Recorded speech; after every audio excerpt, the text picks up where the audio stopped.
Hello, there's plenty of background noise today, some banging and hammering.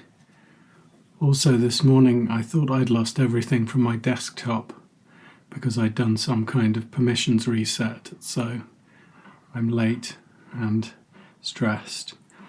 Today I'm going to talk about posture. I don't even know if this section needs to be on drafting.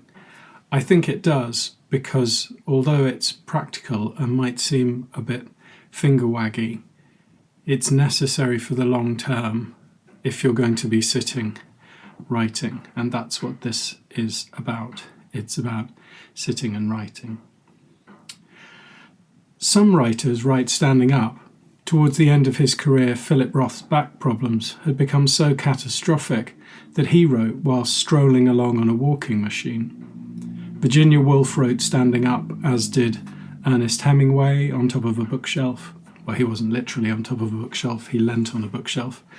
And Saul Bellow and Stan Lee, comics writer, and Vladimir Nabokov, who wrote at a lectern. And also Gogol, Kierkegaard, Dickens, Victor Hugo. Yes, I'm aware they're all but one of them men. However, writers are mostly sedentary animals who sit on their bums. Search for copyright-free photographs of writers and what you'll find is someone retro and gothic on a typewriter, or, more often, with a mug of coffee or herbal tea beside them, sitting on the floor or cross-legged on a tastefully grey sofa. Try it. This is bullshit. If this is how you aspire to write or actually do write, you need to stop right now. This isn't sustainable. To be able to manage long hours of work or actually type for any decent period of time, you need a good, sensible posture, ergonomics. You need a good chair. I'd advise you to spend whatever you can afford on the best second-hand office chair you can find. Air-on chairs are great. I'm sitting on one now. Others are available. Ideally, it should be fully adjustable for height, angle, where the arms go, etc. It's also a good idea for hot summers if the bits that support your back and bum are a porous mesh. You need a desk or table at the right height. Perhaps you'll find these things in your kitchen, rented or owned, or in a local cafe. Perhaps you're lucky enough to have a room of your own with a chair and desk of your own.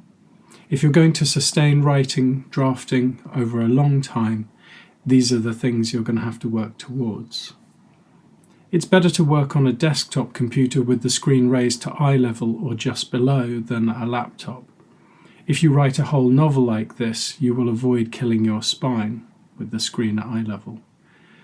Most writers, like most humans, have bad backs. It's just how we cope with them that matters. Ideal conditions are not always ideal conditions, however. I knew Sue Townsend, the writer of the Adrian Mole books and The Queen and I. She told me once that she'd had a marvellous office built for her at the top of the house, with a large window and wonderful light and a bespoke wooden table, but she never used it once. She still worked in a cleared space on the kitchen table with the ironing on one side and a crummy plate on the other. The bespoke study didn't feel like hers.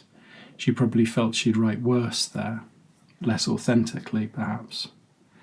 Ideal conditions are not always ideal conditions, but a banjacked spine is a banjacked spine. It's good for you to alternate between typing and writing by hand, so everything isn't typing. This at least varies the angle of your body and the focal distance of your eyes. I once had a job making subtitles for TV programs, Emmerdale, Blind Date, The Bill. The days involved 9.5 hours of typing. If I wanted to write as well as this, which I very much did, I could only manage it in a different form, putting my body in a different shape with a different posture, and that was with pen and paper. So, is that too obvious? I mean, telling people to sit properly when they've lived their whole lives and they know how they sit seems a bit ridiculous, but reminding you that you will need to think about these things, and it may be that you stop writing unconsciously because you're in some kind of pain or discomfort. Anyway, let me know. Please send some comments, mash that button, and like, share, and subscribe. The hammering hasn't been too bad, but that was a little train heading north into London. And see you in a couple of days.